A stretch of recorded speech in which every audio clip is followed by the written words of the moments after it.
Hello students, welcome to BIMT YouTube channel.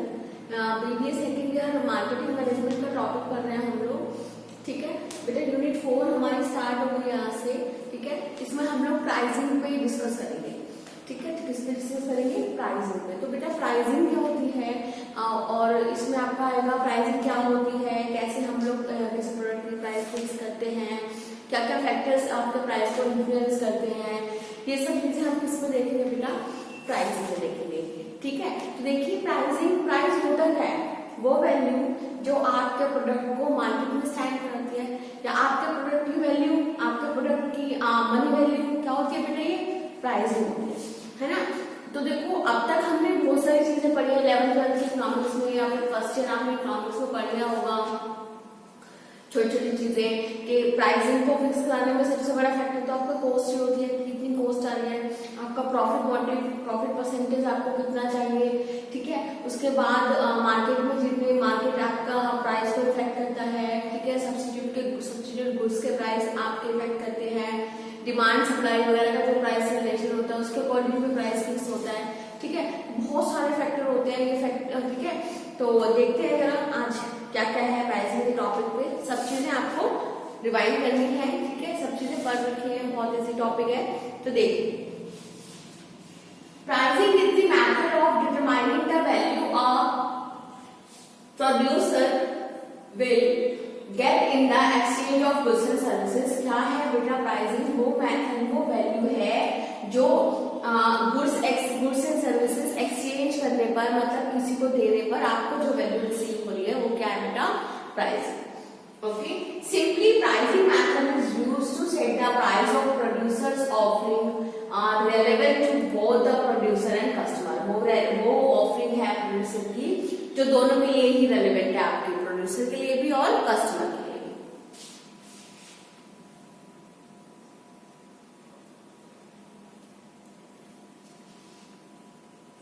Wait a minute, students.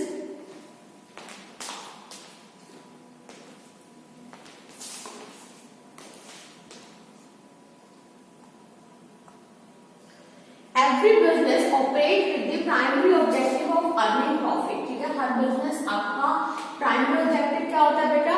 Profit earn करना, अपनी cost को bear करना, यही होता है ना। तो देखिए, every business operate with the primary objective of earning profit and the same can be realized through the pricing methods adopted by the firm. ठीक है, और ये आपको कैसे रियलाइज हो सकता है, कैसे आप अपना प्रॉफिट अचीव कर सकते हैं जितना आपने सोचा है कि आपके जो भी प्राइसिंग मेथड है वो आप साउंडली अडॉप्ट कर रहे हैं या नहीं कर रहे हैं। ठीक है, pricing is a process to determine what manufacturers receive in exchange of the product. वो है प्राइसिंग क्या है? वो डिटरमाइन करना है कि मैन्युफैक्चरर अपने प्रोडक्ट के बदले में क्या रिसीव करेगा। नेक्स्ट है आपका pricing depends on various factors like manufacturing. देखिए, आप बताना है प्राइसिंग किस पे डिपेंड करती है?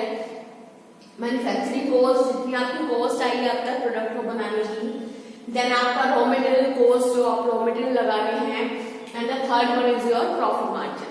तीन चीजें ही तो होती है ना। सबसे पहले तो आपने रॉ मटेरियल जो खरीदा उसकी कॉस्ट आपको कंसीडर करनी पड़ेगी, फिर जो आप मैन्युफैक्चरिंग प्रोसेस में जितनी भी कॉस्ट बियर कर रहे हैं वो कॉस्ट, तो ये दोनों तो हो गई कॉस्ट। ठीक है, उसके बाद आपका प्रॉफिट मार्जिन जुड़ेगा, तभी तो आप प्राइस में पहुंच पाएंगे। तो ये तीनों चीजें जब मिलती है बेटा आपको क्या मिल जाता है? प्राइस मिल जाता है। ओके, नेक्स्ट है ऑब्जेक्टिव्स ऑफ प्राइसिंग।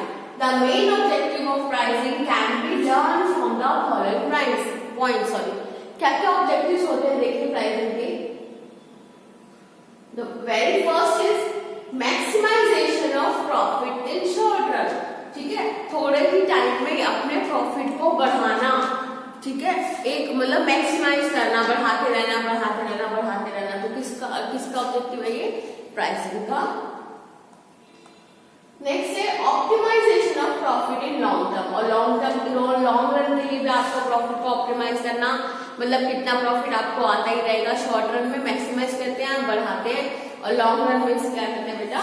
ऑप्टिमाइज करते हैं।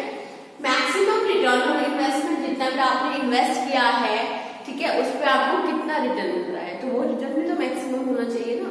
ठीक है, नेक्स्ट है आपका डिक्रीजिंग सेल टर्नओवर, ठीक है। अगर आपकी सेल टर्नओवर कम होती चली जाती है तो आप लोग क्या करते हैं बेटा, अपने प्राइसिंग को दोबारा से फिक्स करते हैं, ठीक है। चाहे कम करें आप या ज्यादा करें, या देखिए सेल कम हो रही है दैट मीन्स कि आपको प्राइस कम करने की जरूरत है, ठीक है। प्राइस जहां कम होगा प्रोडक्ट की डिमांड तो अपने आप बढ़ती चली जाएगी, ओके। नेक्स्ट है फुलफिल सेल टारगेट वैल्यू। आपने जो सेल टारगेट है उसको फुलफिल करना, उस वैल्यू को फुलफिल करना, ठीक है। किसका ऑब्जेक्टिव है बेटा, ये प्राइसिंग का। नेक्स्ट है ऑब्टेन टारगेट मार्केट शेयर, आपकी टारगेट मार्केट शेयर को ऑब्टेन करना। पेनिट्रेशन इन मार्केट, मार्केट में स्टैंड करना। इंट्रोडक्शन इन न्यू मार्केट में अपने प्रोडक्ट को इंट्रोड्यूस करना, सब किसके फैक्टर्स है, pricing. Obtain profit in whole product line in respective of individual product profit target, ठीक है। तो आपका जो होल प्रोडक्ट का जो भी है आपका, ठीक है, होल प्रोडक्ट लाइन का जो प्रॉफिट है उसे मेंटेन करना इंडिविजुअल प्रोडक्ट के प्रॉफिट के साथ। प्रोडक्ट लाइन और प्रोडक्ट में ऊपर आता ना हम लोगों ने, ठीक है। तो इंडिविजुअली प्रोडक्ट को तो प्रॉफिट अर्न करना ही है, ऑल ओवर अगर हम कहें तो प्रोडक्ट लाइन को भी आपको प्रॉफिट अर्न करना है। ऐसा नहीं होना चाहिए एक प्रोडक्ट पे लॉस हो रहा है और एक प्रोडक्ट पे प्रॉफिट हो रहा है तो उसका इफेक्ट बेटा नहीं हो जाएगा, कोई फायदा नहीं होगा, ठीक है। तो प्रोडक्ट के साथ साथ आपको प्रोडक्ट लाइन का भी जो प्रॉफिट है मेंटेन करके चलना है। टैकल कंपटीशन से टैकल करना पड़ेगा आपको मार्केट में। रिकवर इन्वेस्टमेंट्स फास्टर, ठीक है, अपने इन्वेस्टमेंट को फास्टर रिकवर करना। दैट मींस अगर आपके प्रॉफिट ज्यादा है और आपने जितने की भी इन्वेस्टमेंट की है, ठीक है, और आपके प्रॉफिट अच्छे आ रहे हैं तो जितना प्रॉफिट आप कलेक्ट करते चले जाएंगे बेटा, आपका जितना भी इन्वेस्ट किया है तो ऑब्वियस है ना उसको आप बहुत ही कम टाइम में रिकवर कर लेंगे, ठीक। स्टेबल प्रोडक्ट प्राइस, प्रोडक्ट के प्राइस को आप स्टेबल कर सकते हैं, ठीक है। Affordable pricing to target larger consumer groups, ठीक है। और इस तरह प्राइसिंग आपकी इस तरह की होनी चाहिए कि आप ज्यादा से ज्यादा कंज्यूमर आपके प्रोडक्ट को खरीद पाए, ठीक है, अफोर्ड कर पाए, ओके। प्राइसिंग प्रोडक्ट, नेक्स्ट है आपका बेटा प्राइसिंग प्रोडक्ट और services that stimulate economic development, ठीक है। तो प्रोडक्ट जो भी प्रोडक्ट एंड सर्विसेज हैं वो आपका इकोनॉमिक डेवलपमेंट को स्टिमुलेट कर पाए, मतलब उसमें भी आपका पार्ट कर पाए। तो ये सब फैक्टर्स किसके हैं बेटा, प्राइसिंग को डिफाइन करने के, प्राइसिंग को फिक्स करने के फैक्टर्स हैं। बहुत इजी टॉपिक है, ठीक है। नेक्स्ट टॉपिक देखते हैं, चलिए। बहुत छोटा सा टॉपिक था इसलिए मैंने दो टॉपिक आपके मिक्स कर लिए हैं। फैक्टर इन्फ्लुएंसिंग प्राइसिंग, ठीक है। अभी वो क्या था आपका, जिससे जिसपे आपकी प्राइसिंग डिपेंड करती है वो फैक्टर थे। अब ये वाले फैक्टर बढ़ेंगे हम जो प्राइस को इन्फ्लुएंस करते हैं। इन्फ्लुएंस क्या होता है बेटा, बढ़ाते या घटाते हैं, ठीक है। तो इन्फ्लुएंस करते हैं जो फैक्टर्स, उसके बारे में पढ़ते हैं हम लोग। अभी मैंने आप लोगों को बताया था ना स्टार्टिंग में कौन कौन से फैक्टर इन्फ्लुएंस करते हैं आपके, कोई गवर्नमेंट की जितनी पॉलिसीज हैं, ठीक है, हमारी जो कंट्री की इकोनॉमी है, जो डिमांड एंड सप्लाई है मार्केट की, मार्केट का जो शेयर है हमारा, टारगेट मार्केट का जो शेयर है, हमारी कॉस्ट वगैरह है ना, और हमारा प्रॉफिट मार्जिन, ये सब चीजें क्या होती है बेटा, प्राइस को इन्फ्लुएंस करती है ना। तो देखिए जरा पढ़ते हैं।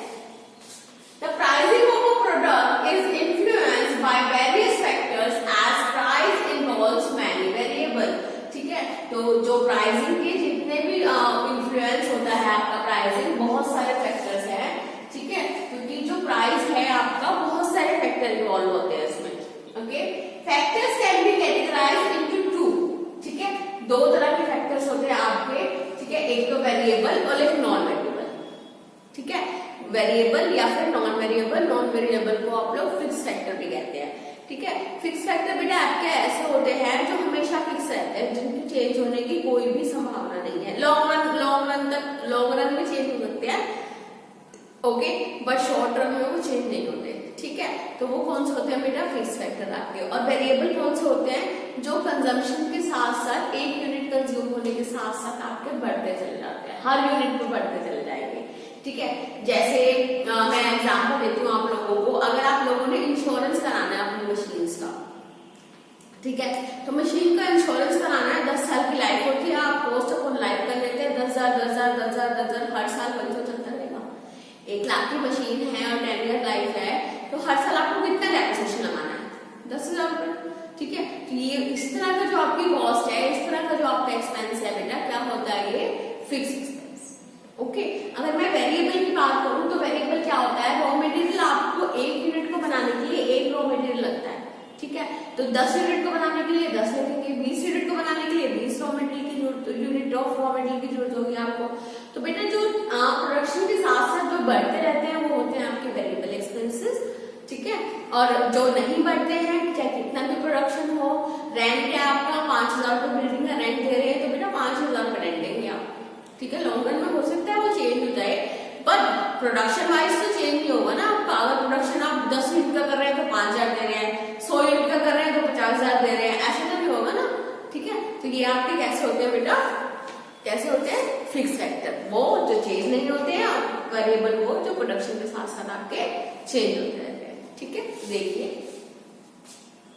Factors can be categorised into 2 category में डिवाइड कर सकते हैं, depending on the variables influencing the price, ठीक है। जो वेरिएबल्स पर डिपेंड करते हैं, जो प्राइस इन्फ्लुएंस करते हैं, and enormous number of factors affect the price decision. बहुत सारी चीजें होती हैं जो प्राइस डिसीजन को हमारे इफेक्ट करती है।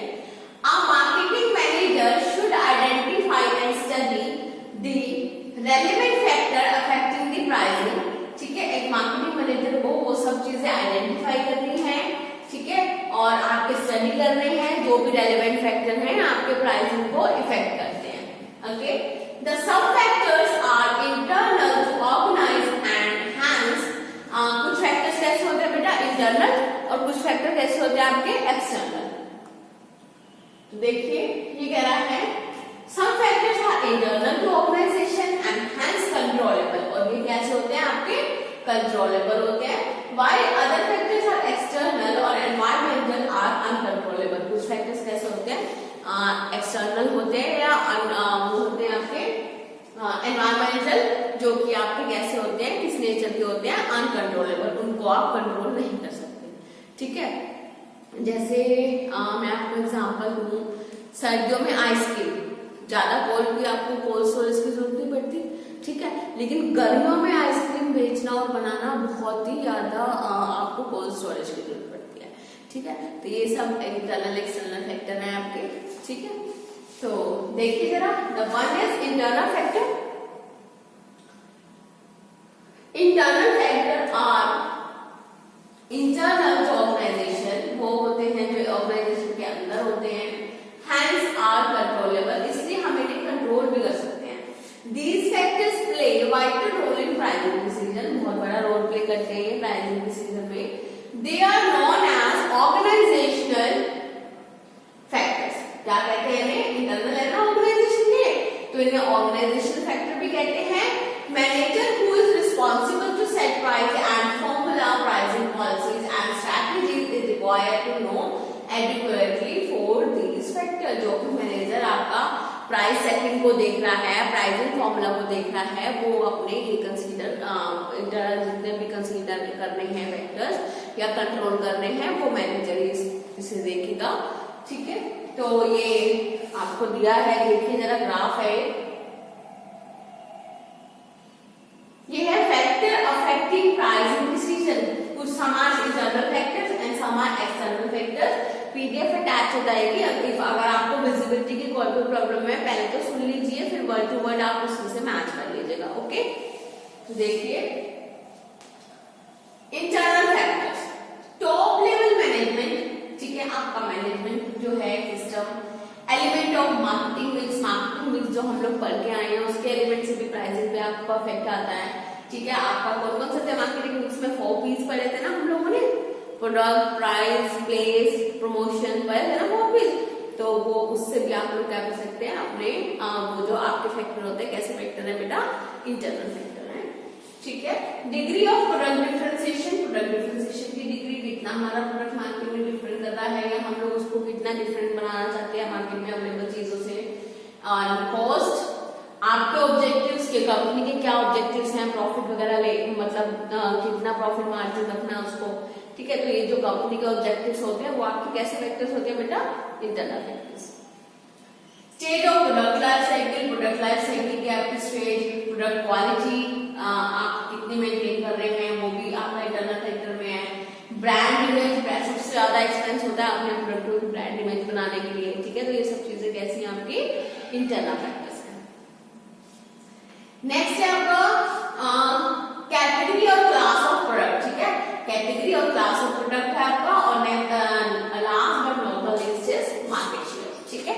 ये आपके कौन कौन से फैक्टर्स है बच्चे, इंटरनल फैक्टर है। अब मैं बात करूं अगर एक्सटर्नल फैक्टर की, then demand for the product, ठीक है। डिमांड होता है ना, डिमांड बढ़ रही है तो प्राइस कम होगा, है ना। प्राइस बढ़ रहा है तो डिमांड कम होगी, डिमांड कम होगी तो प्राइस आपका ज्यादा हो जाएगा, ठीक है। तो एक्सटर्नल फैक्टर आपका मार्केट की डिमांड पे डिपेंड करता है, तो बेटा डिमांड आप कंट्रोल नहीं कर सकते, ठीक है। तो वो आपका कैसा है, इंटरनल फैक्टर है। कंपटीशन आपका इंटरनल फैक्टर है। अगर किसी ने अपना ऐसा प्रोडक्ट तैयार कर लिया है कि आपके प्रोडक्ट को बिल्कुल टफ कंपटीशन दे रहा है, आपसे बेटर है या बिल्कुल आपके प्रोडक्ट के बराबर है, प्राइसेस कम है, तो ये कंपटीशन वाली बात हो जाती है मार्केट में प्रोडक्ट के लिए, ठीक है। इससे भी आप कंट्रोल नहीं कर सकते, आप सामने वाले बंदे को नहीं कह सकते कि आप अपना प्रोडक्ट चीप कीजिए या प्राइसेस बढ़ाइए, ओके। आपको चेंजेस सिर्फ अपने ही प्रोडक्ट में करने हैं, ओके। हाँ जी, नेक्स्ट आपका price of raw material other inputs, ठीक है। उनका प्राइस जो है वो भी एक्सटर्नल फैक्टर है। रॉ मटेरियल आपको बाहर से परचेज करना है या कोई और इनपुट आपका है बाहर से परचेज करना है, तो आप उसमें भी कुछ नहीं कर सकते हैं। Government rules and decisions, government अगर रूल्स एंड डिसीजन लगा देगी किसी चीज पर, तो वो भी क्या है बेटा, आपके एक्सटर्नल फैक्टर्स हैं। एथिकल कंसिडरेशन और कोड ऑफ कंडक्ट आपका। सीजनल इफेक्ट, वही आपको मैंने आइसक्रीम वाली बात बताई थी अभी, ठीक है। तो सीजन का भी बहुत इफेक्ट पड़ता है। नेक्स्ट आपका है इकोनॉमिक कंडीशन, ठीक है।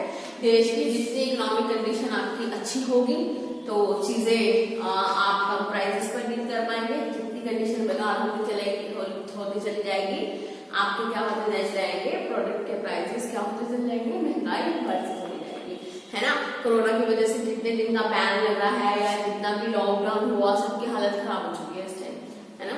तो ये सब चीजें भी आपकी इफेक्ट करती है। जब हम इकोनॉमी हमारी बहुत ज्यादा डाउन डील कर रही है, हमारी क्या, अब तो पूरे उसकी वर्ल्ड की इकोनॉमी बहुत ज्यादा डाउन डील कर रही है, ठीक है। तो ये सब इकोनॉमिक जो भी कंडीशन होती है, वो भी जो फैक्टर्स होते हैं वो एक्सटर्नली आपके प्रोडक्ट के प्राइस को क्या करते हैं, इन्फ्लुएंस करते हैं, मतलब उस पर इफेक्ट डालते हैं, बढ़ाते हैं, घटाते हैं, ओके।